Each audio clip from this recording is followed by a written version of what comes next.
부모와 자식 사이는 평생 끊어지지 않는 인연이라지만 결혼한 순간부터 이 관계는 완전히 달라집니다. 부모가 아무리 자식을 사랑해도 그 자식은 이제 배우자와 새로운 가정을 꾸렸습니다. 하지만 여전히 많은 부모들은 자식이 결혼했어도 자신과 모든 것을 공유해야 한다고 착각합니다. 그러다 돌이킬 수 없는 갈등을 불러오고 결국엔 부모와 자식 간의 거리만 멀어지는 결과를 낳습니다. 나는 솔직한 게 좋아. 라며 자식에게 무심코 던지는 말 한마디가 평생 후회할 일이 될 수도 있습니다. 이런 이야기들은 한순간의 실수로 자식의 결혼 생활을 흔들고 나아가 부모와의 관계까지 위태롭게 만들 수 있습니다. 지금부터 결혼한 자식에게 절대 말하면 안 되는 6가지 비밀을 이야기해 보겠습니다. 만약 당신이 이 6가지를 무심코 말해버린다면 그 순간부터 부모와 자식의 관계는 예전 같지 않을 수도 있습니다. 먼저 구독, 좋아요 누르시면 시작하겠습니다. 첫 번째, 부모님의 재산 상황과 분배 계획을 말하는 순간 가족관계는 무너집니다. 부모와 자식 사이는 평생 이어지는 인연이라지만 재산 문제가 개입되는 순간 그 관계는 한순간에 무너질 수 있습니다. 부모가 자식에게 자신의 재산 상황을 공개하거나 누구에게 얼마나 물려줄 것인지 미리 밝히는 것은 생각보다 훨씬 위험한 일입니다. 아무리 가까운 가족이라도 돈이 오가는 순간 갈등이 싹트고 형제 사이에 분란이 생기며 결국 부모와 자식 간의 관계까지 망가질 수 있습니다. 어머니와 단둘이 살던 68세 박 씨는 딸에게 평생 자신을 돌봐준 대가로 아파트를 넘겨주겠다고 말했습니다. 하지만 이 사실을 뒤늦게 알게 된 박 씨의 아들은 충격을 받았습니다. 엄마, 내가 가족을 위해 얼마나 희생했는데 이건 말이 안 돼. 박 씨는 단순히 딸에게 감사한 마음을 표현한 것뿐이었지만 아들의 분노는 걷잡을 수 없이 커졌습니다. 형제 간의 관계는 완전히 틀어졌고 박 씨는 결국 아들마저 잃어버렸습니다. 나는 공평하게 나누려고 했는데 왜 이런 일이 생긴 거지? 부모 입장에서는 나름대로 정당한 이유가 있을지 모르지만 자식 입장에서 부모의 재산은 단순한 금전적 가치가 아니라 가족에 대한 애정과 인정의 의미를 가집니다. 따라서 부모가 자식에게 재산 계획을 미리 이야기하는 순간 그 자식은 자신의 위치를 평가하게 되고 다른 형제들과 비교하며 불만을 갖기 시작합니다. 또한 부모의 재산이 자식 부부에게 알려지면 예상치 못한 문제가 발생할 수도 있습니다. 며느리나 사위가 부모님의 재산을 탐내기 시작하거나 자식이 어차피 나중에 받을 거니까 미리 좀 써도 되겠지라는 생각으로 돈을 허투루 쓰기 시작합니다. 더 나아가 자식이 경제적으로 어려워지면 부모에게 미리 상속해달라는 요청을 할 수도 있습니다. 결혼한 자식에게 부모의 재산 계획을 공개하는 순간 부모 자신이 오히려 불안한 노후를 맞이할 가능성이 커집니다. 그렇다면 어떻게 해야 할까요? 부모의 재산은 부모가 원하는 대로 관리하고 절대 자식들에게 미리 알리지 않는 것이 중요합니다. 모든 결정은 내가 떠난 후 법적으로 진행될 거야. 라는 입장을 분명히 하세요. 자식이 아무리 궁금해하고 물어보더라도 그건 나중에 알게 될 일이다라고 단호하게 말해야 합니다. 가족이 돈 때문에 갈라지는 비극을 막고 싶다면 재산 계획은 끝까지 부모만의 비밀로 간직하세요. 죽는 순간까지 말하지 않는 것이 자식들을 위한 가장 현명한 선택일 수 있습니다. 돈보다 소중한 것은 가족이라는 사실을 잊지 마세요. 두 번째, 배우자의 집안 배경이나 경제력 비교하는 한마디가 가정을 파탄냅니다. 부모 입장에서 자식의 배우자는 가족이 될 사람이니 완벽한 조건을 갖춘 사람이길 바라는 마음은 이해할 수 있습니다. 하지만 부모가 결혼한 자식에게 너 배우자 집안은 도대체 뭐 하는 집이냐? 우리 집이 더 나은데 너희는 왜 이렇게 힘들게 사냐? 같은 말을 한순간 자식의 결혼 생활은 서서히 균열이 가기 시작합니다. 70세의 이 씨는 아들을 금지옥이업 키우며 좋은 대학을 졸업시키고 안정적인 직장을 잡게 했습니다. 문제는 며느리의 집안이 이 씨의 기대에 한참 못 미쳤다는 것이었습니다. 이 씨는 늘 아들에게 이런 말을 했습니다. 우리 집은 넉넉한데 내 처가 쪽은 뭐 하나 도와주는 것도 없냐? 내가 처가집까지 챙길 필요가 있냐? 사위된 사람은 장인 장모 챙긴다는데 너희는 정반대네. 이 말을 들은 아들은 처음엔 대수롭지 않게 넘겼지만 시간이 지나며 점점 불만이 쌓였습니다. 부모가 한 말이 머릿속을 떠나지 않았고 결국 며느리에게 화를 내기 시작했습니다. 너희 부모님은 도와주지도 않는데 왜 우리 부모님만 이렇게 신경 써야 하냐? 며느리는 처음엔 참았지만 결국 폭발했습니다. 우리 부모님이 돈이 없어서 그렇지, 그럼 우리가 너희 부모님한테 손 벌리면 되겠어? 이후 아들 부부의 갈등은 걷잡을 수 없이 커졌고 결국 이 씨의 한마디가 결혼 생활을 파탄으로 몰고 가는 불씨가 되었습니다. 배우자의 집안 배경을 비교하는 순간 자식 부부 사이에는 보이지 않는 벽이 생깁니다. 부모의 경제력과 배우자의 집안 배경이 다르다고 해서 꼭 문제가 되는 것은 아닙니다. 하지만 부모가 자식에게 너희 배우자 집안은 왜 이 모양이냐? 라는 태도를 보이는 순간 부부간 신뢰가 흔들리고 서로를 원망하는 계기가 됩니다. 또한 부모가 배우자의 경제력을 비교하면 자식은 은연중에 그 영향을 받습니다. 부부 사이에 없던 갈등이 생기고 부모가 비교하는 말을 계속 들은 자식은 배우자에게 불만을 가지기 시작합니다. 처음에는 우리 집이 좀 더 잘 살긴 하지 정도의 생각이었다가 나중에는 결혼할 때 더 신중할 거리라는 후회로 이어질 수도 있습니다. 그렇다면 부모로서 자식의 배우자 집안과 경제력이 마음에 들지 않을 때 어떻게 해야 할까요? 답은 간단합니다. 비교할 필요가 없다는 것입니다. 결혼은 재산을 비교해서 하는 것이 아닙니다. 자식이 선택한 사람과 행복하게 사는 것이 가장 중요합니다.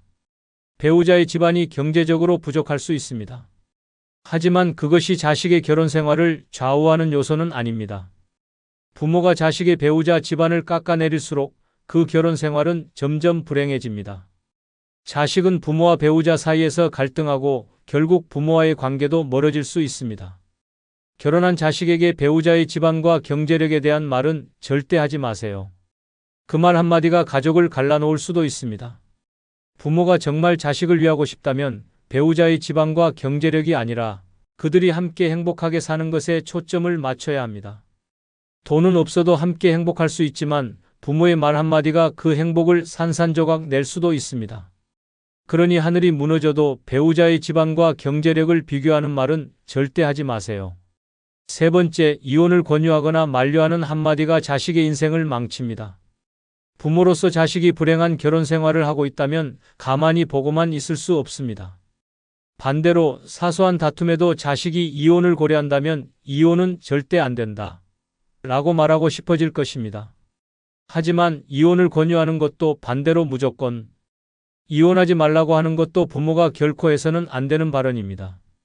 70세의 정 씨는 딸이 결혼한 지 5년 만에 찾아와 이렇게 말하는 것을 들었습니다.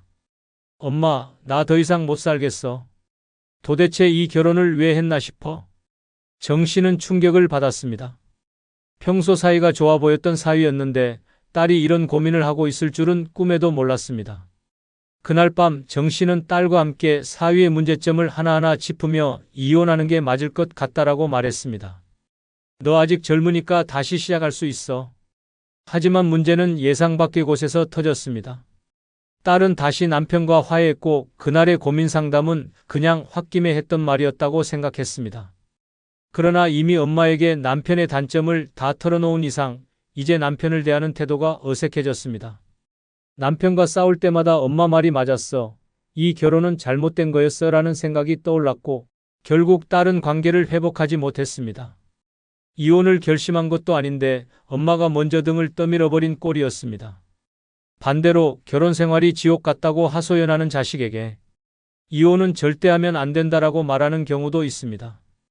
부모 세대는 이혼을 수치스럽게 여기는 경우가 많아 그래도 참고 살아야 한다라고 조언하는 일이 많습니다.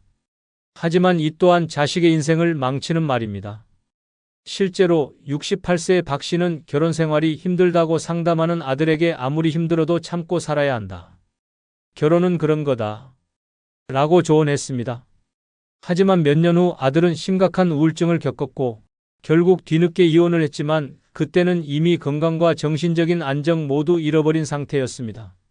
차라리 부모님이 그때 나를 응원해줬다면 난 덜 고통스러웠을 텐데 이혼이든 결혼 유지든 그 선택은 부모가 아닌 자식이 해야 합니다.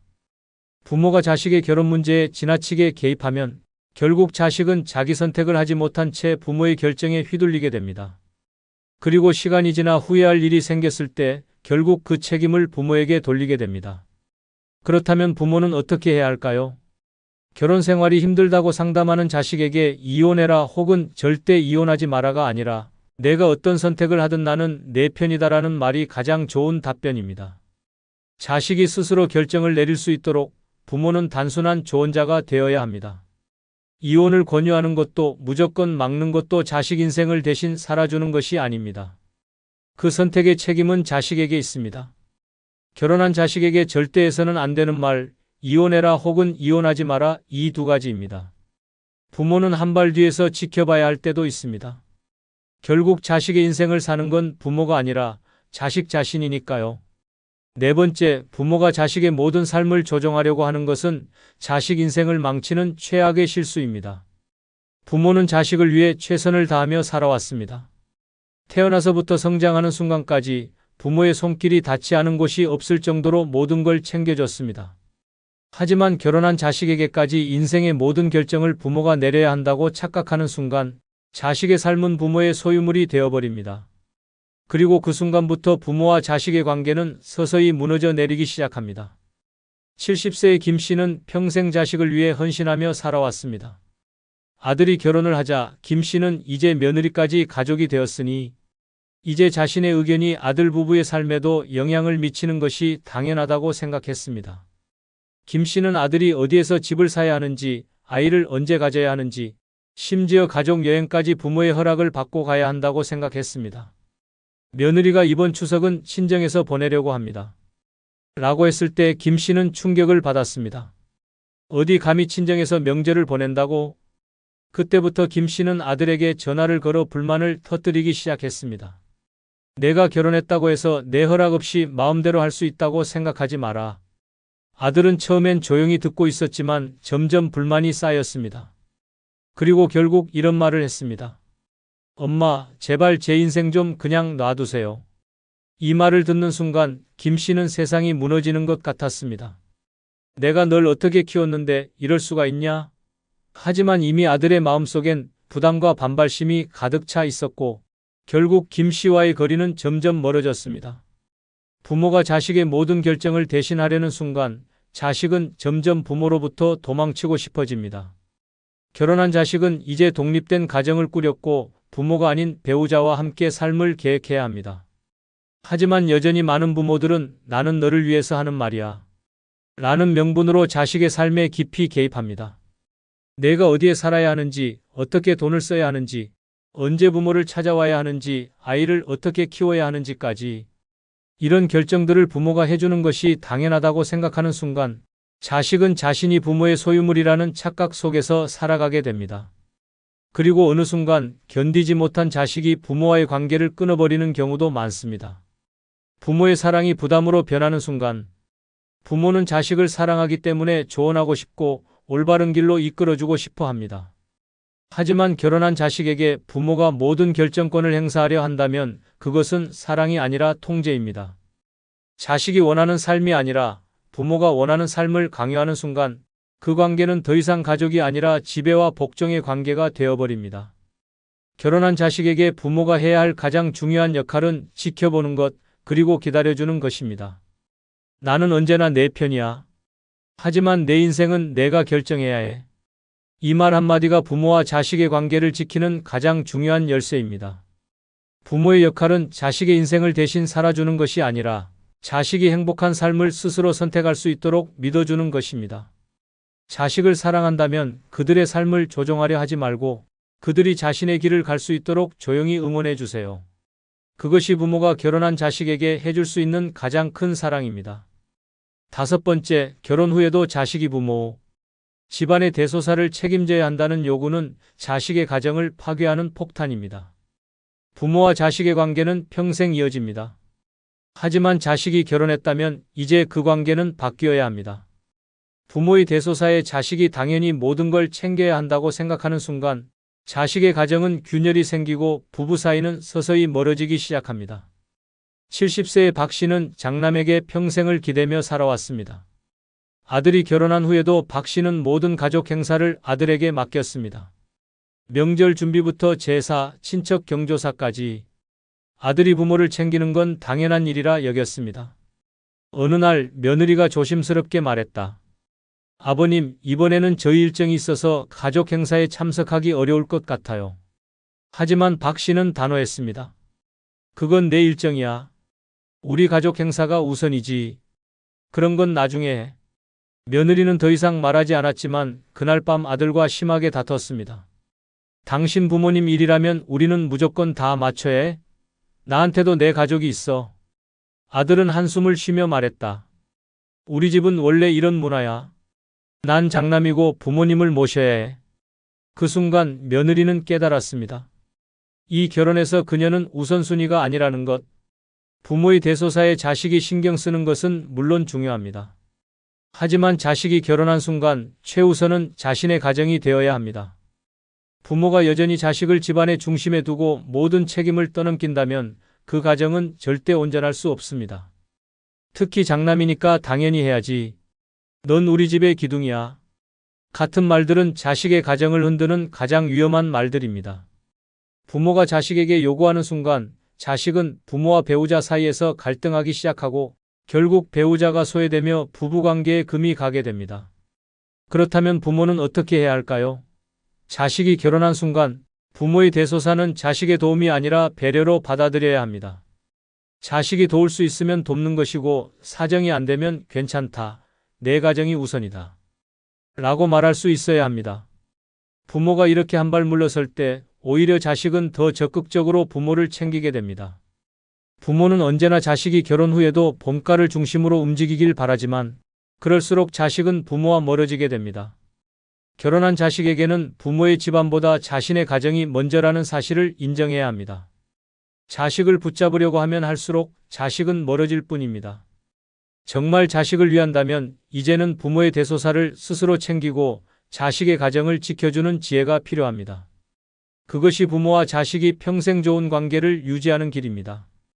6번째, 자식이 자주 찾아오지 않는 것에 대한 불평 한마디가 자식을 멀어지게 만듭니다. 부모는 자식이 결혼한 후에도 예전처럼 자주 찾아와 주길 바랍니다. 결혼했다고 부모는 뒷전이야? 요즘 얼굴 보기가 힘들다. 내가 어릴 때는 그렇게 부모한테 매달리더니 이제는 남편 아내한테만 매달리네. 이런 말이 입에서 절로 나오는 것이 부모의 마음입니다. 하지만 이 한마디가 자식이 부모를 찾지 않게 만드는 결정적인 원인이 될 수도 있습니다. 왜 안 오냐? 는 말이 결국 오지 마라는 말이 된다. 68세의 최 씨는 아들에게 한 달에 한 번은 꼭 집에 들르라고 말했습니다. 하지만 며느리는 직장도 다니고 아이까지 돌봐야 하니 시간이 나지 않았습니다. 아들은 부모님이 서운해할까봐 노력했지만 매번 부모님 댁을 다녀오면 부부싸움이 벌어졌습니다. 어느 날 최 씨는 아들에게 전화를 걸었습니다. 넌 도대체 집에 언제 올 거냐? 아들은 당황하며 대답했습니다. 요즘 좀 바빠서요. 조만간 들를게요. 하지만 최 씨는 불만을 참지 못했습니다. 내가 그렇게 바빠도 내 장인 어른 댁에는 가면서 우리 집에는 못 오냐? 이 말을 들은 아들은 한숨을 쉬었습니다. 매번 부모님 댁에 가면 듣는 말이었습니다. 집을 나설 때마다 부모님의 섭섭한 표정과 다음에는 좀 더 오래 있다 가라. 라는 말이 떠올랐습니다. 결국 아들은 점점 부모님 댁을 찾는 횟수를 줄이기 시작했습니다.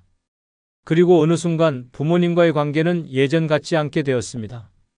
부모는 자식을 사랑하지만 결혼한 자식은 자신의 가정을 우선으로 해야 합니다. 부모와 함께한 시간이 길었던 만큼 배우자와 함께하는 시간이 더 많아질 수밖에 없습니다. 하지만 부모는 그것을 받아들이기 어려워합니다. 우리한테 시간 내는 게 그렇게 어려운 일이냐? 라고 생각하면서 점점 서운함이 쌓이기 시작합니다. 부모가 자식을 자주 보고 싶어 하는 것은 당연한 일입니다. 하지만 그 마음을 강요하면 자식은 점점 부모를 피하게 됩니다. 자식이 찾아왔을 때 반가운 마음보다는 이제야 왔냐? 다음에는 좀 더 자주 와라. 이게 몇 달 만이냐? 같은 말이 먼저 나오면 자식은 점점 부모를 찾는 것이 부담스러워집니다. 부모가 정말 자식이 자주 찾아오길 바란다면 오히려 부담을 덜어주는 말을 해야 합니다. 가령 너희가 바쁜데도 와줘서 고맙다. 멀리서도 잘 지내는 게 부모한테는 제일 큰 선물이야. 시간 될 때 와라. 나는 언제나 여기 있을 테니까. 이렇게 말하면 자식은 부모에게 죄책감을 느끼는 것이 아니라 진짜로 찾아가고 싶은 마음이 듭니다. 부모가 자식을 찾는 것도 중요하지만 더 중요한 것은 자식이 부모를 찾고 싶게 만드는 것입니다. 부모가 하는 말 한마디가 자식을 더 가까이 오게도 더 멀어지게도 만들 수 있습니다. 진짜 사랑하는 마음이라면 자식이 오지 않는다고 불평할 것이 아니라 그들의 삶을 존중하고 기다려주는 것이 필요합니다. 부모의 사랑은 왜 안 오냐? 가 아니라 내가 행복하면 됐다. 라는 말 속에 담겨야 합니다. 그럴 때 자식은 부모를 잊지 않고 스스로 찾아오고 싶어지게 됩니다. 부모와 자식 사이는 평생 이어지는 인연이지만 어떤 말은 한번 꺼내면 절대 되돌릴 수 없습니다. 자식이 결혼했다는 것은 이제 독립된 한 가정을 꾸렸다는 뜻입니다.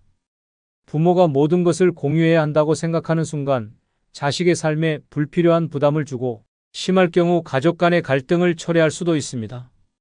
부모가 아무리 자식을 사랑해도 지켜야 할 선은 반드시 있습니다.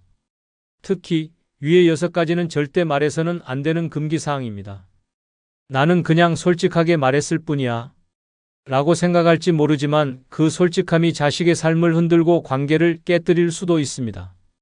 자식과 평생 좋은 관계를 유지하고 싶다면 함부로 말하기 전에 한 번 더 생각하세요. 때로는 말하지 않는 것이 더 큰 사랑일 수 있습니다. 마지막으로 구독, 좋아요 부탁드립니다. 아울러 영상에 대한 여러분들의 다양한 경험담과 의견을 댓글에 달아주시면 감사합니다. 그럼 안녕히 계십시오. 어차피 인생은 혼자다. 이 문장을 듣는 순간 어떤 기분이 드셨나요? 외롭다고 느껴지셨나요? 아니면 속이 시원했나요? 사실 인생은 태어날 때부터 혼자였고 결국 혼자서 마무리됩니다. 그런데 왜 우리는 누군가와 끝없이 연결되고 의지하며 살아가야 한다고 생각할까요? 혼자라는 건 결코 불행이나 실패가 아닙니다. 오히려 스스로를 온전히 사랑하고 나만의 삶을 만드는 시작입니다. 누군가에게 기대며 살다가 상처받고 무너진다면 결국 고통도 나 혼자 감당해야 합니다. 그렇다면 차라리 독하게 행복을 선택해야 하지 않을까요? 남들이 뭐라고 하든 내 인생의 주인은 나라는 걸 깨닫는 순간부터 진정한 자유가 찾아옵니다. 오늘은 혼자라는 사실을 두려워하거나 피하지 않고 오히려 행복으로 바꿀 수 있는 방법에 대해 이야기해 보겠습니다. 이제 더는 남의 시선이나 기대에 얽매이지 마세요. 독하게, 행복하게 내 인생을 내가 주도하며 살아갈 때가 왔습니다. 준비되셨나요? 이제부터 진짜 혼자서도 찬란하게 빛날 수 있는 방법을 알려드릴게요. 구독, 좋아요 누르시면 시작하겠습니다. 첫 번째, 혼자라는 현실, 두려움이 아닌 자유로움입니다. 혼자? 상상만 해도 끔찍하다. 이런 말을 들어본 적 있으신가요? 사람들은 혼자라는 사실을 인정하는 순간 외로움과 불행에 빠질 것 같다고 두려워합니다. 그런데 정말 혼자는 그렇게 나쁜 걸까요? 사실 혼자라는 것은 불행이 아니라 진정한 자유를 선물하는 삶의 방식입니다. 혼자는 더 이상 누군가의 눈치를 보지 않아도 되는 상태를 의미합니다. 식사 메뉴를 정할 때도 여행지를 선택할 때도 더 이상 타인의 기호를 맞출 필요가 없습니다. 당신이 가고 싶은 곳에 가고 먹고 싶은 것을 먹으며 누구의 간섭 없이 자신의 삶을 설계할 수 있습니다. 만약 타인의 기대에 얽매여 살아가는 삶이 얼마나 피곤한지 안다면 혼자의 자유가 얼마나 소중한지 깨닫게 될 것입니다. 예를 들어보겠습니다. 65세의 박 씨는 평생 가족과 동료들의 요구에 맞춰 살아왔습니다. 늘 누군가를 먼저 챙기고 자기 자신은 항상 뒷전이었습니다. 하지만 은퇴 후 혼자가 된 그는 처음으로 자신만의 삶을 시작했습니다. 아침엔 산책을 하고 오후엔 도서관에서 시간을 보내며 저녁엔 하고 싶었던 그림을 그리기 시작했습니다. 박 씨는 말합니다. 혼자가 되니 비로소 내 삶을 살고 있다는 느낌이 들어요. 혼자가 되는 것은 불안하기보다는 새로운 가능성을 열어줍니다. 이제는 내가 무엇을 원하고 어떤 삶을 살고 싶은지에 집중할 기회입니다. 혼자는 결핍이 아니라 온전히 나만의 공간과 시간을 가질 수 있는 기회입니다. 처음엔 낯설고 어색할지 몰라도 점점 그 자유로움에 매료되게 될 것입니다. 혼자라는 현실을 받아들이고 즐기기 시작하면 혼자 사는 삶이 이렇게 편할 줄이야라는 말이 절로 나올 것입니다. 물론 혼자가 되는 데에는 용기가 필요합니다. 타인의 인정과 사랑에 익숙해져 있다면 갑작스러운 고립은 두려울 수 있습니다. 하지만 중요한 것은 스스로를 사랑하는 법을 배우는 것입니다. 혼자가 되면 더 이상 외부의 칭찬이나 인정을 바라보지 않아도 됩니다. 당신은 이미 충분히 가치 있고 혼자서도 찬란하게 빛날 수 있는 존재입니다. 혼자는 우리의 삶에 새로운 질문을 던집니다. 내가 진정으로 원하는 것은 무엇일까? 그 답을 찾기 위해 혼자는 최고의 상태입니다. 더 이상 누구의 기준에 맞추지 않아도 되며 오직 나만의 속도로 나만의 방향으로 걸어가면 됩니다. 혼자라는 것은 두려움이 아니라 진정한 자유와 자립의 첫걸음입니다. 이제 혼자의 가치를 제대로 이해하고 이를 즐길 준비를 하세요. 어차피 인생은 혼자입니다.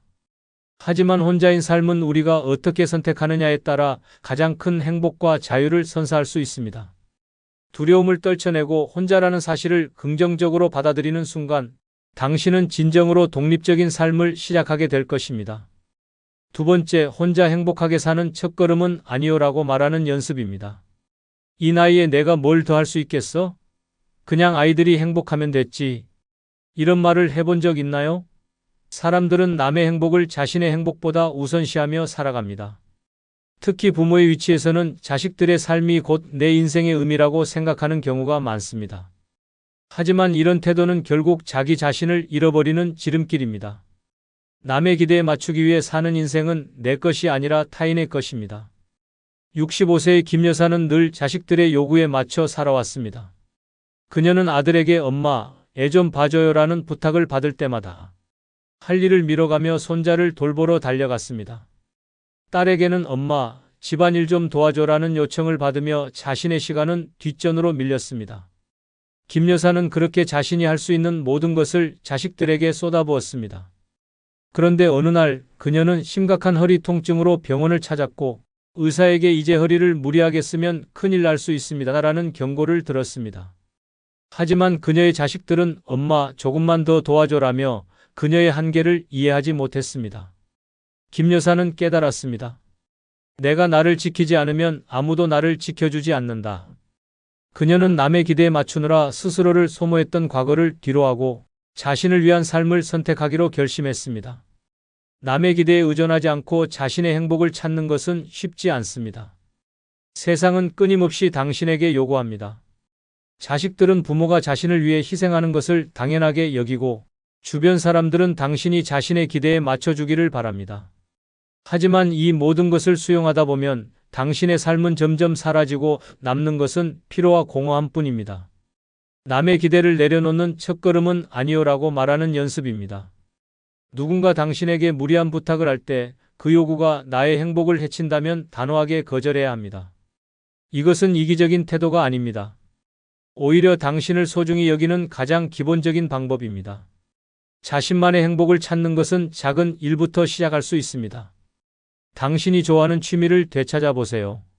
그것이 그림을 그리는 것이든 요가를 배우는 것이든 새로운 언어를 배우는 것이든 상관없습니다. 중요한 것은 이 모든 것이 나를 위해 선택한 것이어야 한다는 점입니다. 또한 자신에게 진짜 필요한 것들을 적어보는 것도 좋은 방법입니다. 자식들이나 주변 사람들에게 잘 보이기 위해 무엇을 희생했는지, 그리고 이제는 무엇을 되찾고 싶은지 생각해 보세요. 남의 기대를 내려놓고 나를 중심에 두기 시작하면 비로소 진정한 행복이 무엇인지 알게 될 것입니다.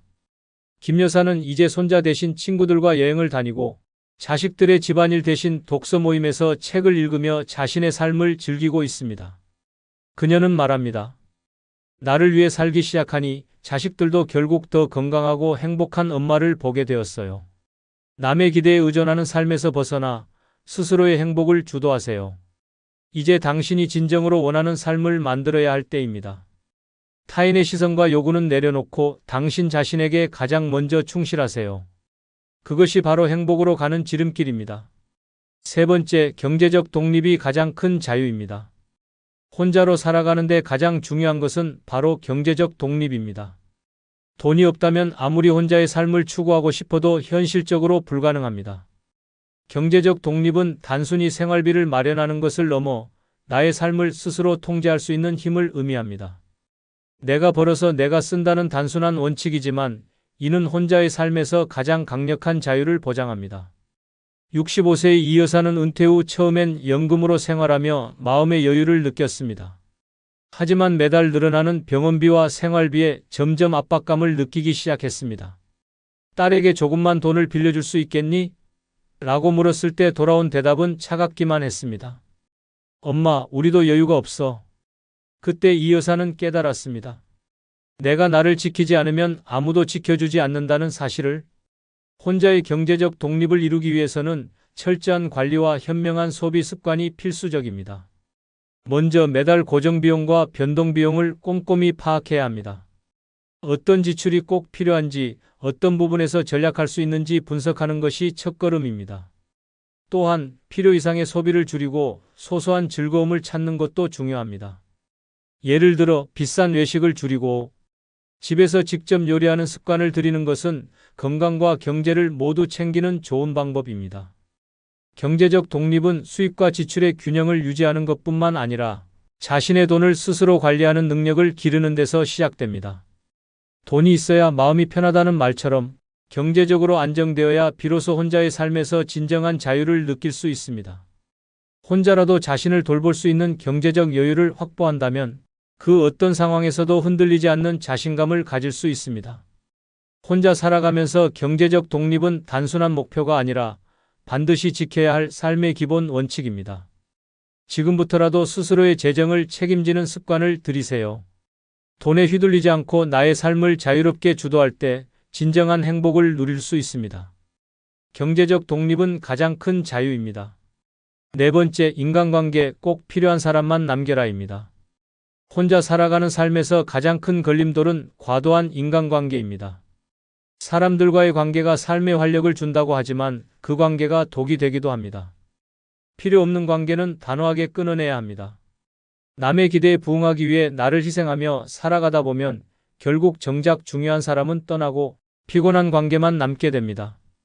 65세의 김 씨는 평생을 좋은 사람으로 살았습니다. 친구의 부탁을 거절하지 못하고 이웃의 요청에 늘 시간을 내줬습니다. 그렇게 남들에게 친절하게 대하며 많은 사람과 관계를 유지했지만 정작 김 씨가 병원에 입원했을 때 찾아오는 사람은 없었습니다. 매번 고마워요, 김 씨라며 부탁하던 사람들은 김 씨가 도움을 요청하자 나도 바빠서 라며 연락을 끊어버렸습니다. 그때 김 씨는 깨달았습니다. 나를 진심으로 아껴주는 사람은 몇 명 없으며 그들과의 관계만 남기는 것이 중요하다는 사실을. 사회적 관계를 정리하는 데 가장 중요한 기준은 나에게 진정으로 도움이 되는 사람인가입니다. 꼭 필요한 사람은 나를 아끼고 내가 힘들 때 진심으로 손을 내밀어주는 사람들입니다. 반대로 나를 이용하거나 피곤하게 만드는 사람은 단호하게 선을 그어야 합니다. 관계를 정리하는 것은 죄책감을 느낄 필요가 없습니다. 내 시간이 소중하고 내 에너지가 고갈되지 않도록 하는 것은 스스로를 보호하는 일입니다. 누군가와의 관계가 나에게 스트레스와 피로를 준다면 그 관계는 이미 당신의 삶에 부정적인 영향을 미치고 있는 것입니다. 가장 이상적인 사회적 관계는 소수정예입니다. 많은 사람과 친분을 유지하려 애쓰지 말고 정말로 의미 있는 사람들과 깊이 있는 관계를 유지하세요. 이웃 한 명과 따뜻한 차 한 잔을 나누는 것이 수십 명의 피상적인 인간관계보다 훨씬 더 값진 시간일 수 있습니다. 혼자 살아가며 관계를 정리하는 일은 결코 이기적인 행동이 아닙니다. 오히려 당신이 남은 삶을 더 풍요롭게 살기 위한 선택입니다. 사람들과의 연결을 완전히 끊으라는 이야기가 아닙니다. 단지 나의 시간을 더 소중히 여기고 정말로 가치 있는 사람들에게만 투자하라는 뜻입니다. 필요 없는 관계를 정리하고 진정으로 소중한 사람들과의 교류를 시작하세요. 그 관계는 당신에게 위로와 행복을 줄 것입니다. 당신의 삶에 더 이상 불필요한 에너지를 낭비하지 마세요. 이제는 관계도 가볍게 꼭 필요한 사람만 남기는 것이 현명한 선택입니다. 다섯 번째, 스스로 삶의 중심이 되라입니다. 혼자 산다는 것은 외로움에 짓눌려 살아야 한다는 뜻이 아닙니다. 오히려 혼자라는 상황을 어떻게 받아들이고 활용하느냐에 따라 외로움은 자유로움으로 바뀔 수 있습니다. 외로움은 우리가 스스로를 돌보지 않을 때 찾아오는 감정일 뿐입니다. 혼자여도 외롭지 않은 삶을 만드는 비결은 스스로의 삶을 풍요롭게 채우는 데 있습니다. 65세의 박 씨는 배우자와 사별한 후 혼자가 되었습니다. 처음엔 텅 빈 집에서 쏟아지는 고요함이 견디기 힘들었습니다. TV 소리로 허전함을 채우고 친구들에게 전화를 걸어 끊임없이 대화를 이어갔습니다. 하지만 시간이 지나도 외로움은 사라지지 않았습니다. 그러던 어느 날 박 씨는 우연히 지역 문화센터에서 그림 수업을 듣게 되었고 그날 이후 인생이 완전히 달라졌습니다. 내 손으로 뭔가를 만들어낸다는 기쁨을 알게 되니 외로움 따위는 생각할 틈도 없더군요. 박 씨는 외롭지 않은 삶을 만드는 법이 결국 스스로를 바쁘게 하고 열정적으로 살아가는 데 있다는 것을 깨달았습니다. 혼자일수록 나만의 시간을 활용해 삶의 질을 높이는 것이 중요합니다. 혼자 있는 시간을 낭비하지 말고 자신이 정말로 하고 싶었던 일에 몰두해 보세요. 배워보고 싶었던 악기를 다뤄보거나 어릴 적 꿈꿨던 그림 그리기를 시작해 보는 겁니다. 몰입할 수 있는 취미는 단순한 시간 때우기가 아니라 외로움을 대체할 가장 강력한 방법입니다. 또한 새로운 관계를 두려워하지 마세요. 혼자라는 이유로 세상과 단절될 필요는 없습니다. 지역 모임, 온라인 커뮤니티, 봉사활동 등을 통해 같은 관심사를 가진 사람들과 교류할 수 있습니다. 특히 나이가 들어 새로운 관계를 맺는 것은 자신감을 높여주고 삶의 생기를 불어넣는 중요한 기회입니다. 가장 중요한 것은 혼자라는 것을 부정적으로 보지 않는 태도입니다. 혼자라는 상태를 두려움이 아니라 기회로 바라보세요. 주변 환경을 꾸미는 것도 좋은 방법입니다. 집안에 꽃을 장식하고 밝고 따뜻한 조명으로 공간을 꾸미면 혼자 있는 시간이 훨씬 즐거워집니다. 내가 머무는 공간을 사랑하고 그곳에서 편안함을 느끼는 것이야말로 외로움을 없애는 시작입니다. 혼자 산다는 것은 나만의 시간을 가질 수 있다는 뜻입니다. 혼자서도 충분히 즐겁고 만족스러운 삶을 살아갈 수 있습니다. 외롭지 않은 삶은 누군가가 만들어주는 것이 아니라 스스로 삶의 중심이 되는 선택에서 시작됩니다. 이제 혼자의 시간을 풍요롭게 채우며 외로움에서 벗어나 진정한 자유를 느껴보세요. 혼자지만 결코 외롭지 않은 삶을 만들 수 있는 열쇠는 바로 당신 손에 있습니다. 6번째, 삶을 풍요롭게 채워라입니다. 혼자 사는 삶이 꼭 쓸쓸하고 빈곤하다는 고정관념은 이제 버려야 합니다. 혼자여도 얼마든지 여유롭고 풍요로운 삶을 살 수 있습니다. 그 비결은 돈이나 화려한 환경이 아닙니다. 내가 가진 것을 어떻게 활용하느냐, 그리고 스스로를 어떻게 대접하느냐에 달려 있습니다. 혼자서도 여유롭고 풍요롭게 사는 기술은 삶의 작은 선택에서 시작됩니다. 65세의 최 씨는 배우자와 자녀를 떠나보내고 홀로 남게 되었습니다. 처음에는 이제 내 삶도 끝났다는 생각에 한숨만 쉬었지만 하루는 문득 이런 생각이 들었습니다. 왜 난 혼자라고 해서 행복할 수 없을까? 그날 이후 그는 자신만의 여유로운 일상을 만들기 시작했습니다. 매일 아침 차 한 잔을 마시며 신문을 읽고 한 달에 한 번은 근교로 여행을 떠났습니다. 그는 말합니다. 혼자여도 나를 대접하고 내가 원하는 삶을 살겠다는 결심이 모든 걸 바꿨습니다. 혼자서도 풍요롭게 살기 위해 가장 먼저 해야 할 일은 나 자신을 위한 시간과 공간을 만드는 것입니다. 집안 한 구석이라도 내가 좋아하는 물건으로 꾸며보고 나만의 휴식 공간을 만들어 보세요. 커피 한 잔을 마시며 음악을 듣는 시간조차도 여유와 풍요를 느끼게 하는 순간이 될 수 있습니다. 또한 작은 사치를 허락하세요. 비싼 물건이 아니더라도 좋아하는 꽃 한 송이나 맛있는 디저트처럼 나를 위한 작은 선물을 준비해 보세요. 나는 혼자니까 이 정도는 사치일 거야 라는 생각은 버리세요. 나를 위한 작은 사치는 오히려 삶의 질을 높여주는 강력한 도구가 됩니다. 경제적으로도 혼자 살기 때문에 필요한 만큼만 소비하는 습관을 들이면 여유가 생깁니다. 혼자 살면 대규모로 구매할 필요가 없기에 품질 좋은 소량의 재료나 제품을 선택해 나를 위한 가치 있는 소비를 할 수 있습니다. 이렇게 하면 돈은 덜 쓰지만 만족감은 훨씬 커질 것입니다. 여유로운 삶의 또 다른 기술은 시간을 재정비하는 것입니다. 많은 사람들이 시간을 흘려보내지만 혼자 사는 사람들은 시간을 나만의 것으로 온전히 사용할 수 있는 특권이 있습니다. 하루 중 가장 에너지가 넘치는 시간대를 활용해 내가 좋아하는 일을 하거나 새로운 스킬을 배우는 데 투자해 보세요. 시간은 당신이 어떻게 활용하느냐에 따라 풍요를 만들어냅니다. 마지막으로 풍요로운 삶은 물질적인 것이 아니라 마음에서 시작됩니다.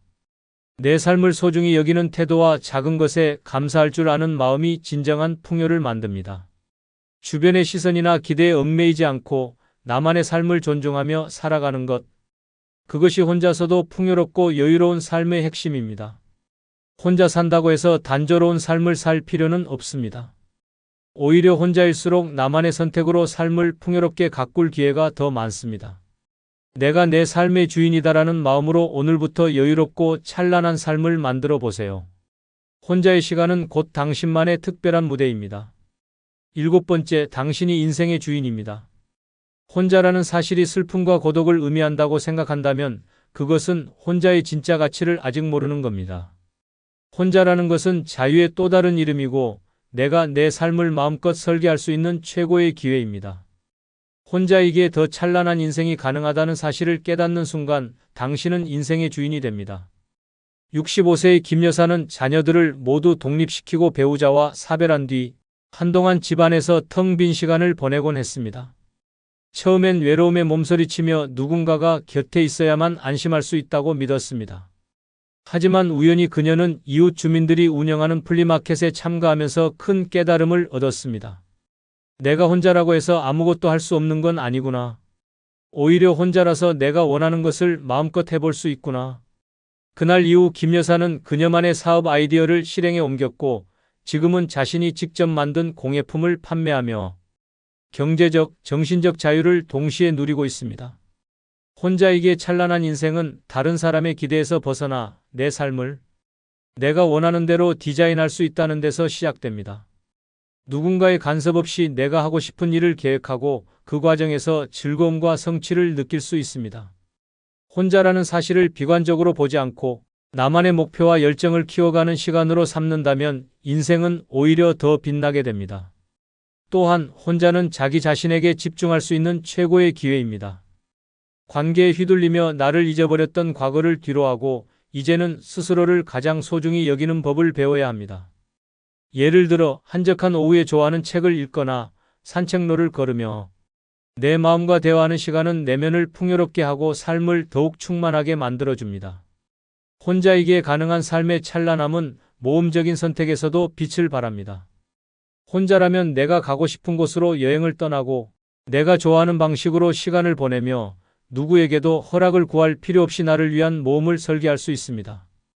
혼자 떠난 여행지에서 만난 풍경과 사람들은 오히려 내 삶을 더 다채롭게 만들고 나를 성장시키는 계기가 됩니다. 혼자가 된다는 것은 누군가의 부족함을 의미하지 않습니다.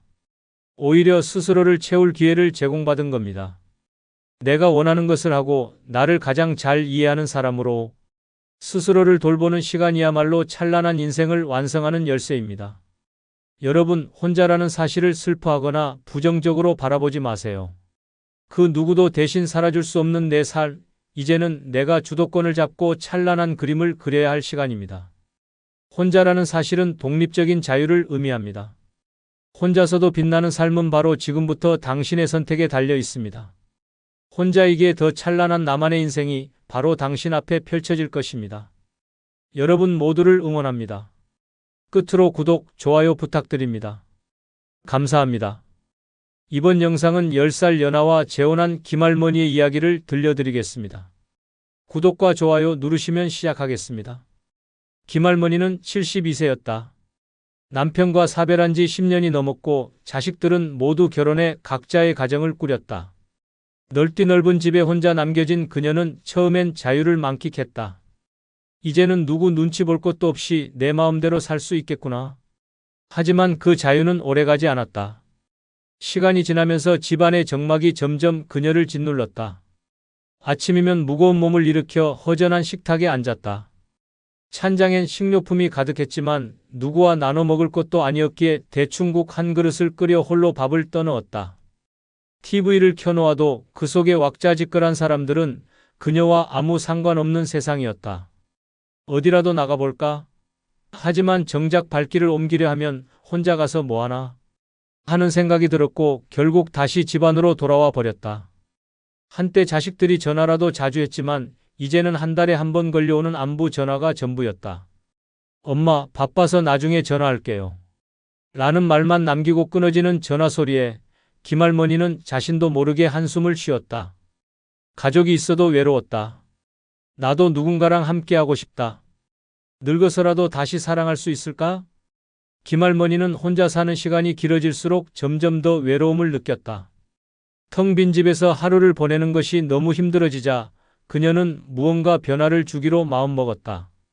그래, 집에만 틀어박혀 있으면 뭐가 달라지겠어? 그렇게 해서 찾은 곳이 구청에서 운영하는 평생학습센터였다. 처음에는 망설였다. 내 나이에 새로운 걸 배운다고 뭐가 달라질까? 하지만 막상 가보니 분위기가 나쁘지 않았다. 다양한 연령대의 사람들이 모여 배우고 서로 이야기를 나누는 모습이 활기찼다. 무엇보다도 악기를 배우는 과정이 있어 그녀의 눈길을 끌었다. 예전부터 음악을 좋아했지만 한 번도 제대로 배워본 적이 없었다. 그렇게 김할머니는 우쿨렐레 과정을 신청했다.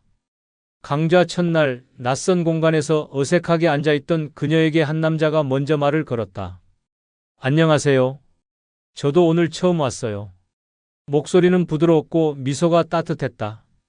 62세 정씨, 자신보다 10살이나 어린 남자였다. 그는 다정했고 처음 만난 날부터 그녀를 자연스럽게 배려했다. 우쿨렐레 치는 게 쉽지 않네요. 같이 연습해 볼까요? 그녀는 오랜만에 누군가와 함께하는 시간이 즐거웠다. 그렇게 두 사람은 점점 가까워졌다. 수업이 끝난 뒤에도 같이 차를 마시고 이야기를 나누는 일이 많아졌다. 김할머니는 그가 젊은 나이에도 불구하고 깊은 대화를 나눌 수 있는 사람이라는 점이 마음에 들었다. 그는 자상했고 언제나 그녀를 챙겨주었다. 그와 함께 있을 때면 더 이상 혼자가 아니라는 생각이 들었다. 혹시 우리 남은 인생을 함께 해볼까요? 그가 조심스럽게 말을 꺼냈을 때 김할머니는 망설였다. 하지만 외로운 삶을 견디던 그녀에게 그 말은 마치 구원의 손길처럼 느껴졌다. 김할머니는 정 씨의 제안을 받고 며칠 동안 깊은 고민에 빠졌다. 이 나이에 결혼이라니. 한 번의 결혼을 경험했고 남편과 사별한 이후 혼자 사는 것에 익숙해진 지 오래였다. 하지만 동시에 마음 한쪽에서는 새로운 인생을 시작해보고 싶다는 강렬한 욕망이 피어올랐다. 내가 이 나이에 다시 사랑을 해도 괜찮을까? 밤마다 정 씨와의 추억을 떠올렸다. 우쿨렐레 수업이 끝난 후 함께 먹던 따뜻한 국밥 한 그릇, 공원 벤치에 앉아 손을 맞잡고 나누던 대화, 심지어 그녀가 아프다고 하면 걱정스러운 목소리로 안부를 묻던 모습까지. 젊은 날의 설렘과는 다른 어쩌면 더 깊고 애틋한 감정이었다. 마침내 그녀는 결심했다. 그래, 다시 한번 내 삶을 위해 선택해보자. 그렇게 두 사람은 조촐하게 가족들을 모아놓고 재혼 축하 자리를 마련하였다. 성대한 잔치는 없었다. 하지만 작은 꽃다발과 서로를 바라보는 미소만으로도 충분했다. 자식들은 다소 의아해했지만 김할머니는 신경 쓰지 않았다. 이것은 그녀가 선택한 인생이었고 후회 없이 살고 싶었다. 결혼 후 김할머니는 마치 몇십 년 젊어진 듯한 기분이 들었다. 정 씨와 함께하는 하루하루가 설렘과 행복으로 가득했다. 두 사람은 젊은 연인처럼 데이트를 즐겼다. 길거리를 걸을 때도 자연스럽게 손을 잡았고 벤치에 앉아 서로에게 기대어 하늘을 바라보는 시간이 많아졌다. 시장에 가면 서로 장난을 치며 웃었고 카페에 가서 나란히 앉아 커피를 마시며 손끝으로 서로를 쓰다듬기도 했다. 당신은 정말 예뻐요. 정 씨가 다정한 목소리로 속삭일 때마다 김할머니는 심장이 두근거리는 기분을 느꼈다. 젊은 시절 처음 사랑을 하던 그때의 감정이 다시 되살아난 것 같았다. 밤이 되면 그들의 사랑은 더욱 깊어졌다. 조용한 방 안에서 서로의 온기를 느끼며 나이와 상관없이 여전히 설레는 감정을 나눴다. 깊어진 밤 서로를 바라보며 나누는 작은 속삭임과 포근한 포옹은 김할머니에게 세상에서 가장 따뜻한 위로였고 매일 기다려지는 시간이었다. 그렇게 재혼 초기는 달콤했다. 그녀는 마치 인생의 재임하기 시작된 것처럼 하루하루를 기대하며 살았다. 김할머니는 재혼 후 마치 몇십 년은 젊어진 기분이었다. 정 씨와 함께하는 시간이 너무나도 즐거웠다. 내가 이 나이에 다시 이런 설렘을 느끼게 될 줄이야. 손을 맞잡고 공원을 거닐며 웃고 시장에서 장을 보며 서로 먹고 싶은 음식을 고르고 카페에 앉아 커피를 마시며 속삭이듯 대화를 나누는 순간순간이 너무나 행복했다. 하지만 이 모든 것이 겉으로만 보이는 환상이었다는 것을 김할머니는 아직 몰랐다. 정 씨는 다정한 남편이었다. 그렇게 6개월이 빠르게 흘렀다. 그 후 정 씨는 이상하게도 경제적인 이야기를 할 때면 태도가 애매해졌다. 요즘 생활비가 좀 빠듯하네. 당신은 연금 받지? 그는 은근히 김할머니의 돈에 대해 궁금해했다. 김할머니는 그저 가벼운 관심이라 생각했다. 하지만 정씨는 말끝마다 나도 나이 들어가는데 작은 가게라도 해볼까? 당신이랑 함께하는 미래를 위해 뭔가 준비해야 하지 않겠어? 같은 말을 흘리기 시작했다. 처음에는 그저 부부 사이에서 나눌 수 있는 평범한 대화라 여겼다. 하지만 시간이 지나면서 그는 점점 더 구체적으로 돈을 요구했다. 내 친구가 좋은 투자처를 알고 있는데 조금만 보태주면 금방 불릴 수 있대. 내가 가게 하나만 차리면 우리가 더 여유롭게 살 수 있어. 김할머니는 당황스러웠다. 그동안 돈에 대해 한마디도 하지 않던 사람이었다. 이렇게까지 적극적으로 돈 이야기를 하던 사람이었나? 불길한 기분이 들었지만 그래도 남편이니까 도와주는 것이 맞다고 생각했다. 그녀는 얼마간의 돈을 건넸다. 그래, 이 사람도 나와 함께 편안한 노후를 꿈꾸고 있겠지. 하지만 그때는 몰랐다. 그것이 악몽의 시작이 될 줄은. 정씨는 돈을 받은 후 점점 더 대담해졌다. 생활비를 부담하는 대신 김할머니에게 이것저것 사달라고 요구하기 시작했다. 옷이 낡았다며 새 옷을 사야 한다고 했고 휴대폰이 오래됐다며 최신 모델로 바꿔야 한다고 했다. 김할머니는 그가 행복해하는 모습이 좋아서 다 들어주었다. 그러던 어느 날 그녀는 우연히 정씨가 통화하는 소리를 듣게 되었다. 그래, 그건 다음 주에 줄게. 이번엔 확실히 들어올 거야. 그 순간 김할머니의 등골이 서늘해졌다. 그의 목소리는 간절하고 조급했다. 그리고 다음 순간 그녀는 더 충격적인 장면을 목격했다. 정씨가 전화를 끊고 지갑에서 그녀가 준 돈을 꺼내더니 사진을 찍어 누군가에게 전송하고 있었다. 이 돈은 도대체 누구에게 가는 거지? 김할머니는 불안한 예감에 휩싸였다. 재혼한 후 처음으로 그녀는 눈앞에 있는 남자가 과연 자신이 사랑했던 그 사람이 맞는지 의심하기 시작했다. 김할머니는 정씨를 믿고 살았다. 그래, 다 부부란 게 서로 의지하며 사는 거지. 하지만 시간이 지나면서 이상한 기운이 감돌았다. 정씨는 결혼 초반에 다정하고 자상한 모습이 점점 사라지고 있었다. 생활비를 마련한다면서도 막상 김할머니가 장을 보거나 가정일을 할 때는 전혀 도움을 주지 않았다. 돈 이야기를 할 때마다 미묘한 태도를 보였고 카페에서 커피 한 잔을 사더라도 그녀가 먼저 지갑을 열기를 기다리는 듯한 행동을 보였다. 설마 내가 너무 예민한 걸까? 김할머니는 자신의 생각을 부정했다. 사랑하는 사람이었고 함께하기로 결심한 사람이었다. 하지만 그녀의 불안감은 시간이 지날수록 커져만 갔다.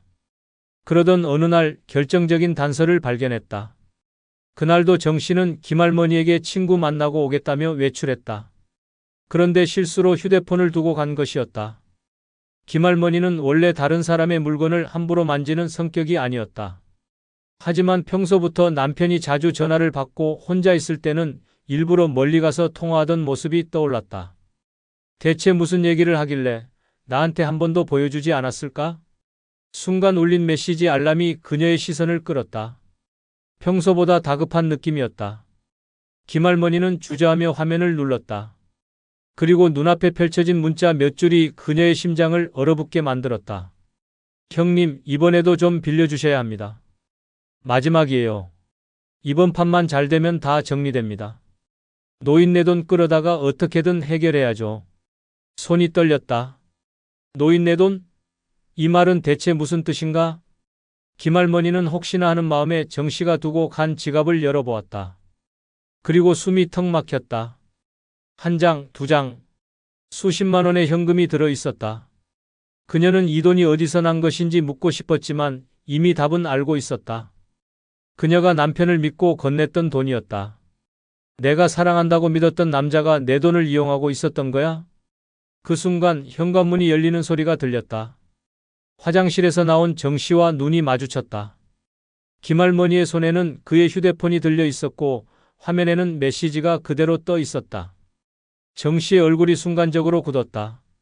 뭐 하는 거야? 정씨는 당황한 기색을 감추려 하며 헛웃음을 지었다. 하지만 그 눈빛은 분명했다. 김할머니는 떨리는 목소리로 물었다.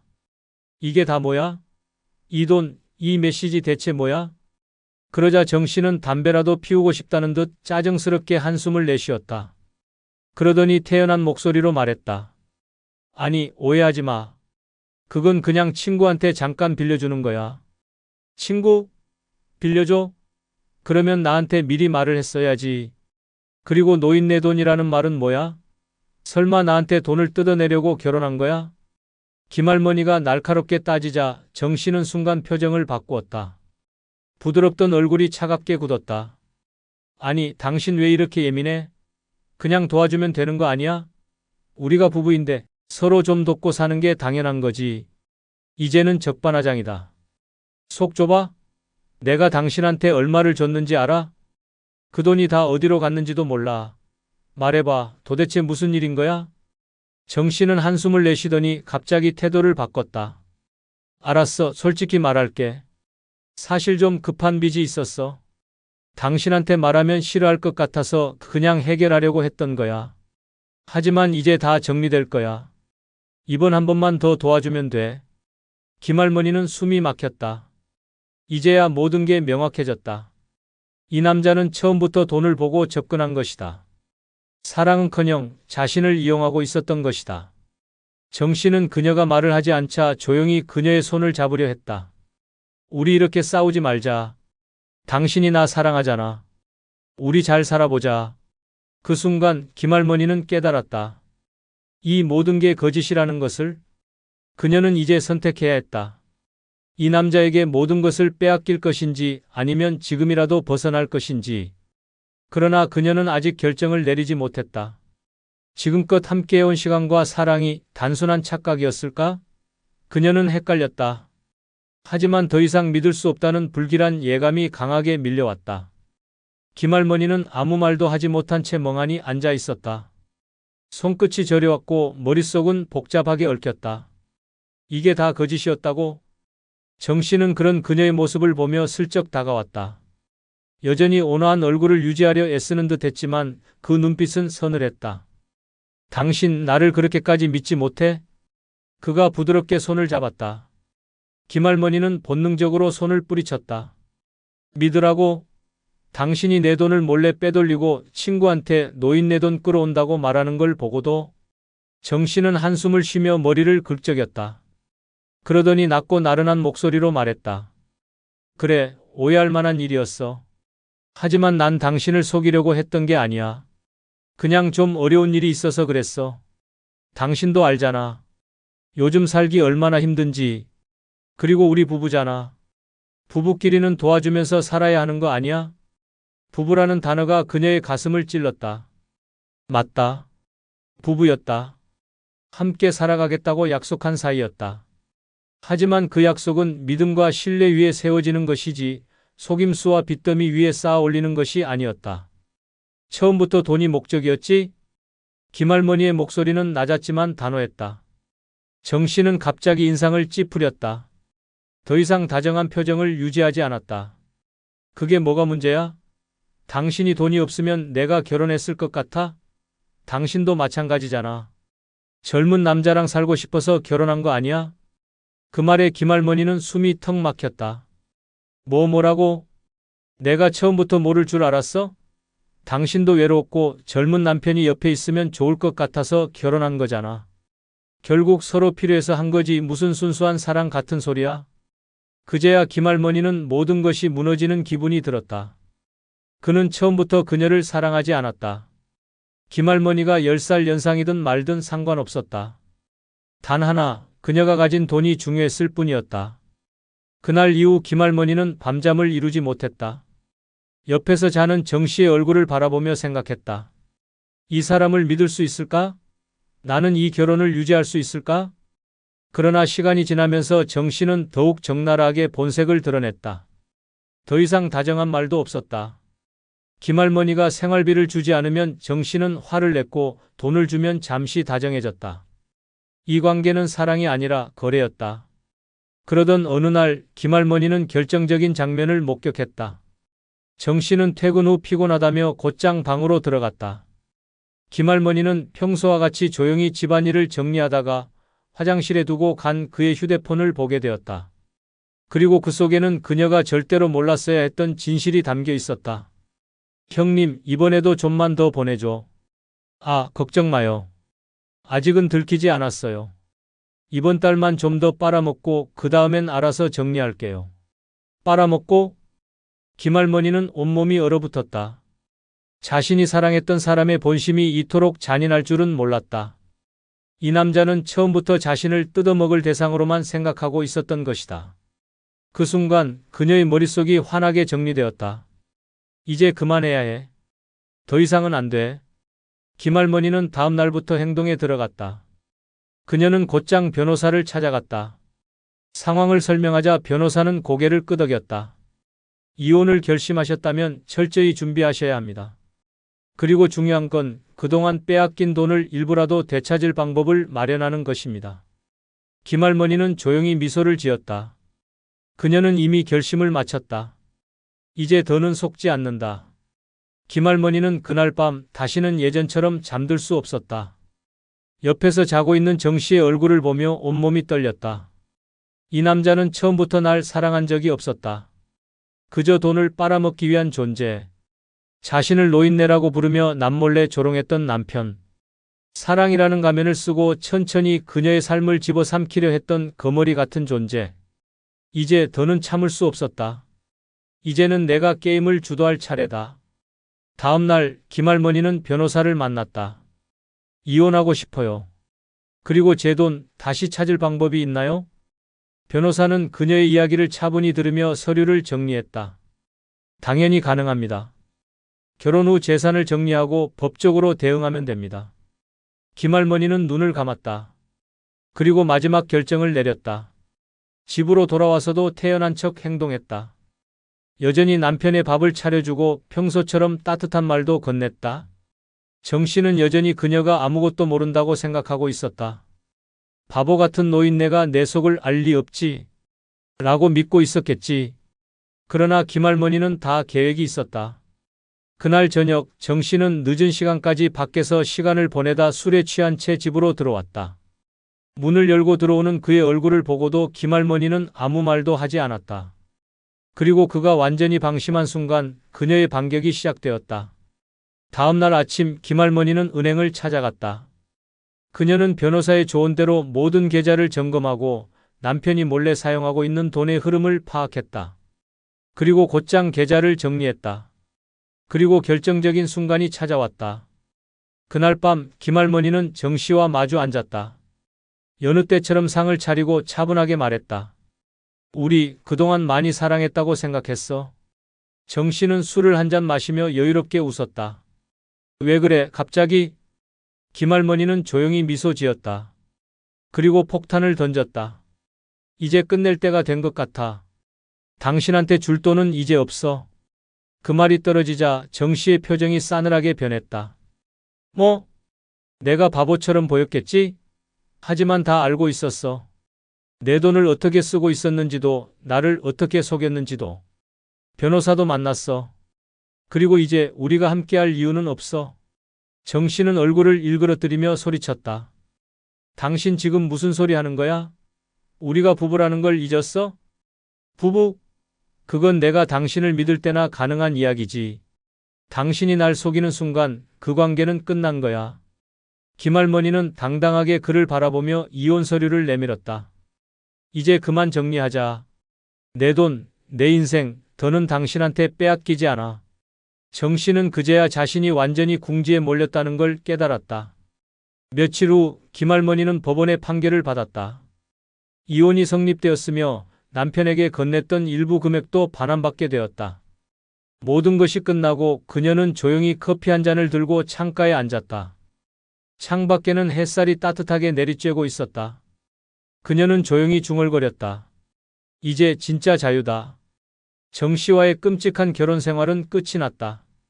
하지만 그녀의 인생은 이제 다시 시작이었다. 더 이상 속지 않고 더 이상 이용당하지 않고 오직 나 자신을 위한 삶을 살아갈 것이다.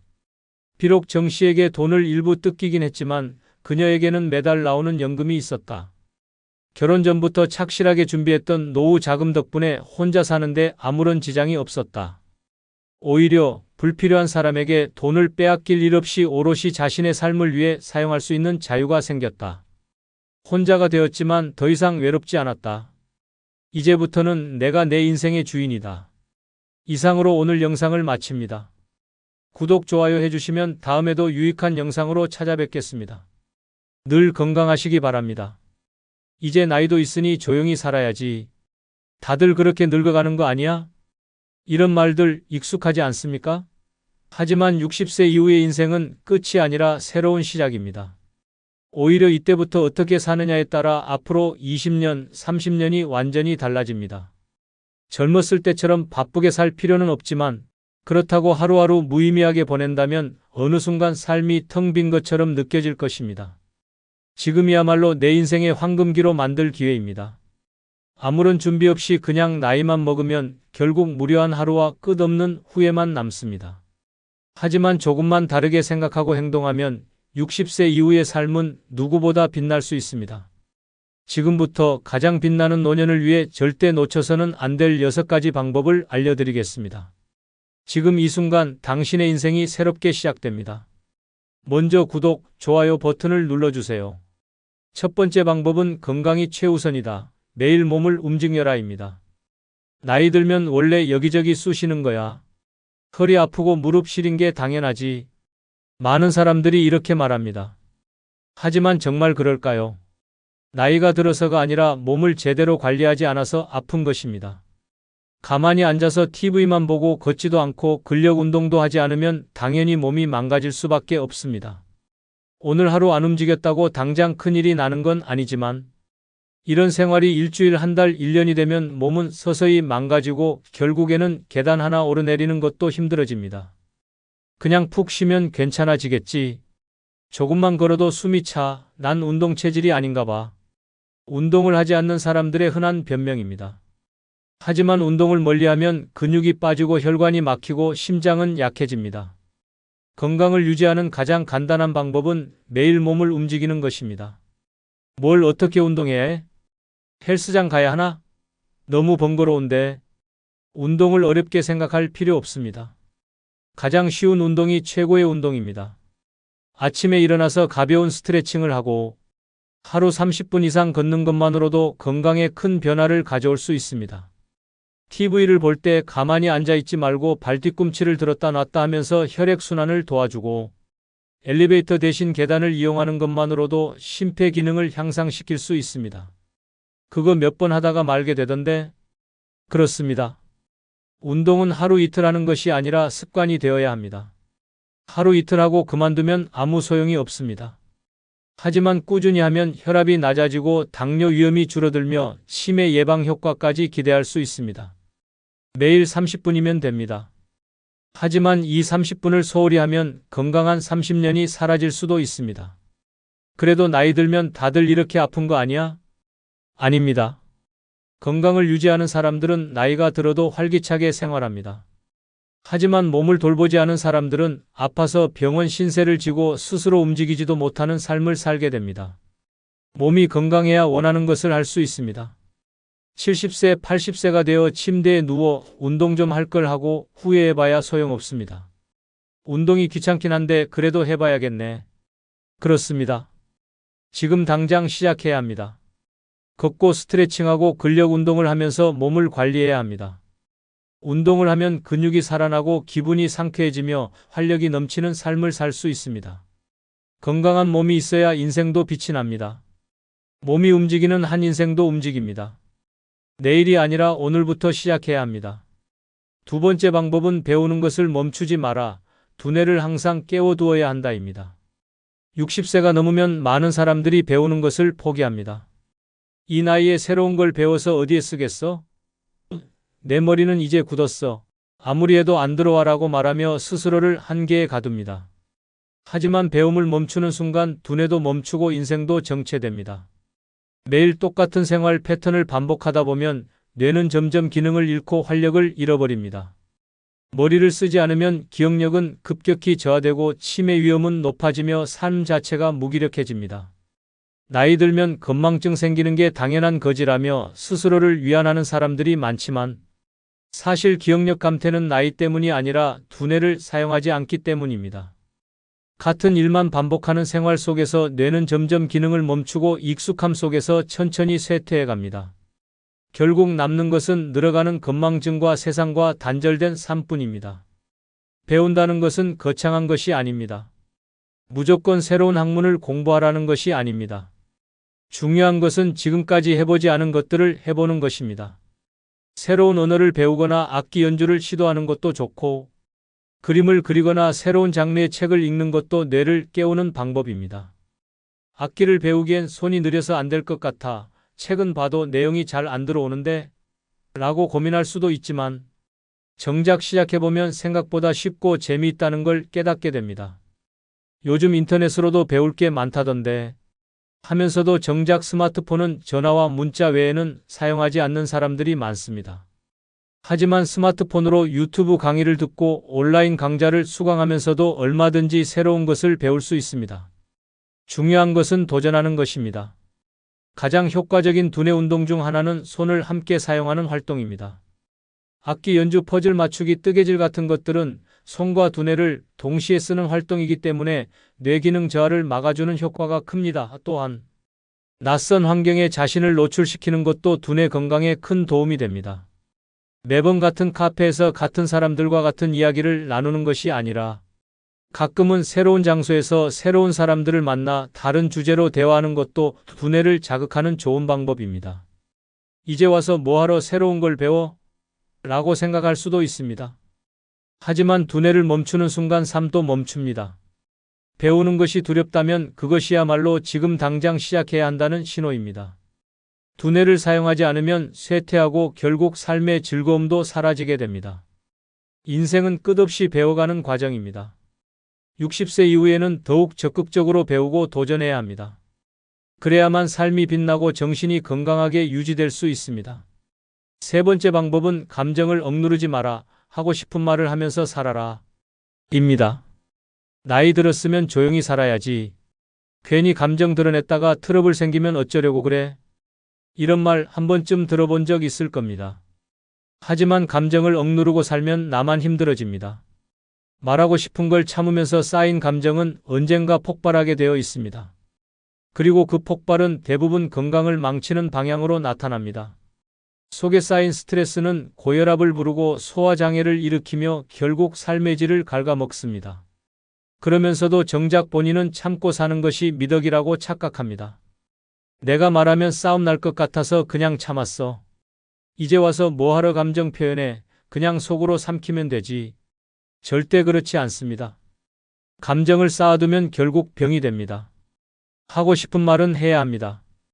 억울한 일 있으면 말하고 불편한 사람과의 관계는 정리하고 속이 상하면 속상하다고 표현하는 것이 건강한 삶을 사는 방법입니다. 60세 이후의 인생은 더 이상 남을 위해 희생하는 시간이 아닙니다. 이제부터는 나를 위한 삶을 살아야 합니다. 나를 불편하게 하는 상황이 있다면 분명하게 말하고 싫은 건 싫다고 해야 합니다. 나이가 들었으니까 조용히 살아야 한다는 말은 이제 버려야 합니다. 근데 너무 솔직하게 말하면 사람들이 싫어하지 않을까? 그냥 속으로 사귀는 게 편하지 않아? 이제는 남의 눈치를 볼 필요가 없습니다. 나의 감정을 솔직하게 표현하지 않으면 결국 나만 손해를 보게 됩니다. 가족에게도 마찬가지입니다. 자식들이 내 도움을 당연하게 여기면 나는 그렇게까지 해주고 싶지 않아라고 단호하게 말해야 합니다. 친구가 부담스러운 부탁을 하면 미안하지만 나도 내 생활이 중요해라고 거절해야 합니다. 불편한 상황을 계속 받아들이면 나만 지칩니다. 그렇게 하면 관계가 틀어지지 않을까? 정말 나를 소중하게 여기는 사람이라면 나의 감정을 이해하고 존중해 줄 것입니다. 그렇지 않은 사람이라면 관계가 끊어지는 것이 오히려 나에게 더 이득입니다. 결국 진짜 소중한 인연만 남게 됩니다. 60세 이후의 삶은 더 이상 남의 기대에 맞춰 살 이유가 없는 시간입니다. 감정을 억누르며 살지 마세요. 하고 싶은 말을 하며 솔직하게 살아야 합니다. 그래야 건강도 지킬 수 있고 마음도 편안해집니다. 하고 싶은 말은 하고 싫은 것은 거절하고 원하는 것은 당당하게 요구하세요. 그래야 후회 없는 인생을 살 수 있습니다. 네 번째 방법은 외모를 가꾸는 것을 포기하지 마라. 단정함은 자신감을 만든다입니다. 이 나이에 무슨 꾸밈이야? 다 늙었는데 옷 좀 대충 입고 다녀도 되잖아. 이런 말 한 번쯤 해본 적 있습니까? 하지만 이 나이가 됐으니 더 가꿔야 합니다. 외모를 신경 쓰는 것은 남들에게 잘 보이기 위해서가 아니라 나 자신을 위해서 하는 일입니다. 옷차림이 흐트러지고 머리가 흥크러지고 피부 관리가 소홀해지면 자신감도 함께 무너집니다. 거울을 볼 때마다 나이 들었구나라는 생각이 깊어지고 그 생각이 계속 반복되면 결국 외출도 줄어들고 사람을 만나는 것도 귀찮아지며 인생 자체가 초라해집니다. 아휴, 이제 뭐 꾸미면 어디 가나. 이제 와서 화장해봤자 누가 봐준다고. 하지만 거울 속의 모습이 단정할수록 기분도 달라집니다. 외출을 할 때 평소보다 신경 써서 옷을 입어보세요. 얼굴에 가볍게 화장을 하고 머리를 정리한 후 거울을 보면 스스로 괜찮다는 생각이 들 것입니다. 이런 사소한 변화가 하루의 기분을 바꾸고 그 하루가 쌓여 결국 삶의 태도를 바꿉니다. 그래도 주변에서 이상하게 보지 않을까? 나이 들어서 너무 꾸미면 오히려 웃긴 거 아닌가? 절대 그렇지 않습니다. 깔끔한 외모와 단정한 스타일은 나이에 상관없이 사람을 돋보이게 만듭니다. 요란하게 치장할 필요는 없습니다. 하지만 최소한의 관리만 해도 인상이 달라지고 사람들의 대우도 달라집니다. 같은 옷이라도 다림질해서 입고 깨끗한 신발을 신는 것만으로도 분위기가 달라집니다. 에이, 다 귀찮아 그냥 있는 대로 살래? 이런 생각이 드는 순간 늙어가는 속도가 빨라집니다. 외모를 가꾸는 것은 단순한 치장이 아닙니다. 내가 나를 어떻게 대하는지 보여주는 태도입니다. 나를 소중하게 생각하고 신경 쓰면 주변 사람들도 나를 그렇게 대합니다.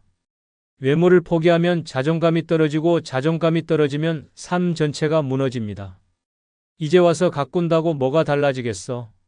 달라집니다. 하루하루 거울을 보며 오늘도 괜찮다고 느끼는 순간 삶의 태도가 바뀌고 자신감이 생깁니다. 사람을 만날 때도 더 당당해지고 밖으로 나가는 일이 즐거워집니다. 결국 외모를 가꾸는 것은 자신을 가꾸는 일입니다. 나를 위해서 깨끗하고 단정한 모습을 유지하세요. 그러면 삶이 훨씬 더 빛나게 될 것입니다. 5번째 방법은 불필요한 인간관계를 정리하고 진짜 친구만 남겨야 합니다. 그래도 인맥은 많을수록 좋은 것 아닙니까? 사람을 정리하는 것이 너무 차갑지 않습니까? 이렇게 말하는 사람들이 많습니다.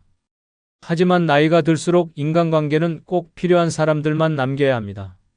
가짜 친구들, 형식적인 관계, 나를 피곤하게 만드는 인간들과 계속 엮이면 내 정신만 피폐해질 뿐입니다. 불필요한 인간관계를 유지하는 것은 오히려 내 삶의 에너지를 빼앗는 일입니다. 제가 먼저 연락하지 않으면 아무도 찾아오지 않더군요.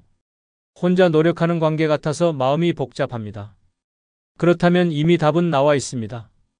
진짜 친구는 내가 노력하지 않아도 자연스럽게 이어지는 관계입니다.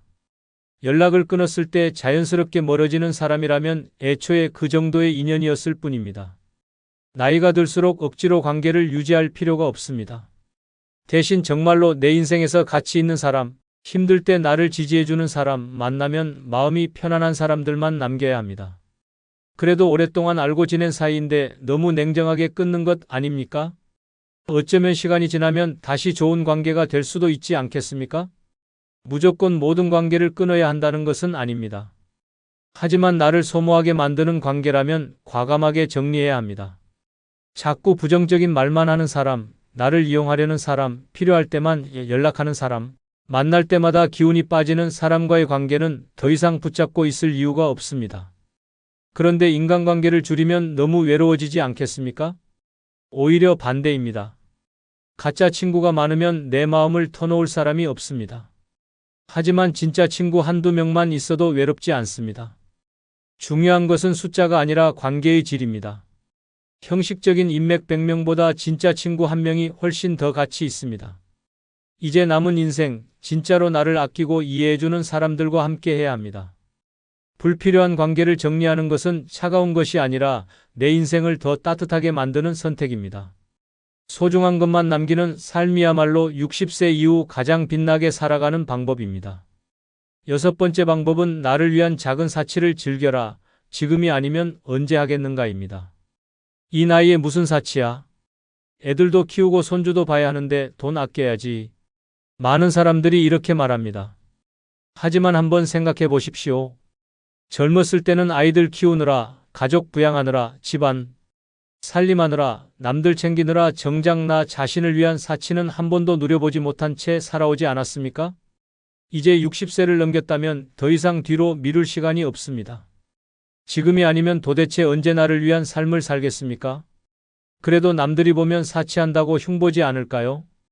괜히 돈을 함부로 쓴다고 걱정하는 사람도 있을 텐데, 이제 남들의 시선을 신경 쓸 필요가 없습니다. 사치는 남들에게 보여주기 위한 것이 아닙니다. 나를 위해 내 삶을 더 행복하게 만들기 위한 것입니다. 꼭 명품 가방을 사고 해외여행을 가야 사치가 아닙니다. 평생 참고 아껴왔던 것들을 하나씩 누려보는 것이 바로 나를 위한 작은 사치입니다. 하지만 큰돈 쓰는 건 부담스럽잖아요. 괜히 돈 쓰고 나서 후회하면 어떡하죠? 사치는 크고 거창할 필요가 없습니다. 좋은 옷 한 벌을 사 입는 것, 평소 마시고 싶었던 비싼 커피 한 잔을 즐기는 것, 가보고 싶었던 호텔에서 하룻밤 머무는 것, 이런 것들이 바로 나를 위한 작은 사치입니다. 젊었을 때는 사치라고 생각했던 것들이 이제는 인생을 더 빛나게 해주는 즐거움이 됩니다. 그래도 혹시 모를 노후 대비를 해야 하지 않을까요?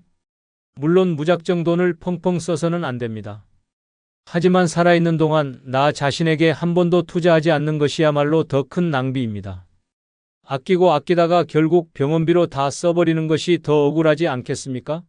지금 건강할 때, 지금 걸어 다닐 수 있을 때, 지금 맛있는 걸 먹을 수 있을 때 삶의 작은 기쁨을 누려야 합니다. 60세 이후의 인생은 더 이상 참으며 사는 시간이 아닙니다.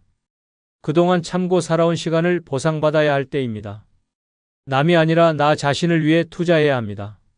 나를 위한 작은 사치가 결국 나를 행복하게 만들고 그 행복이 오래도록 빛나는 인생을 만들어줍니다. 지금이 아니면 절대 다시 오지 않을 시간입니다. 이제 당신을 위한 삶을 시작하십시오. 지금 와서 뭘 바꿀 수 있겠어? 늙으면 다 똑같아지는 거 아니야? 절대 그렇지 않습니다. 어떻게 살아가느냐에 따라 당신의 60대, 70대, 80대는 완전히 달라집니다. 늙는 것은 선택할 수 없지만 어떤 모습으로 나이 들어갈지는 오직 나에게 달려 있습니다. 이제 더 이상 남을 위해 참고 희생하는 삶을 살 필요가 없습니다. 내가 나를 위해 살 때 진짜 행복이 시작됩니다. 몸을 움직이고 새로운 것을 배우고 진짜 친구를 남기고 나를 위해 사치하고 당당하게 나만의 인생을 살아가십시오. 그래야 후회 없는 노년이 됩니다. 이제 60세 이후의 삶은 오래 사는 것이 아니라 찬란하게 살아가는 것입니다. 더 이상 남 눈치 보지 말고 나 자신을 위해 가장 빛나는 삶을 선택하십시오. 지금부터 당신의 인생은 더 눈부시게 펼쳐질 것입니다. 끝으로 구독, 좋아요 해주시면 더 재미있는 영상으로 찾아뵙겠습니다. 감사합니다.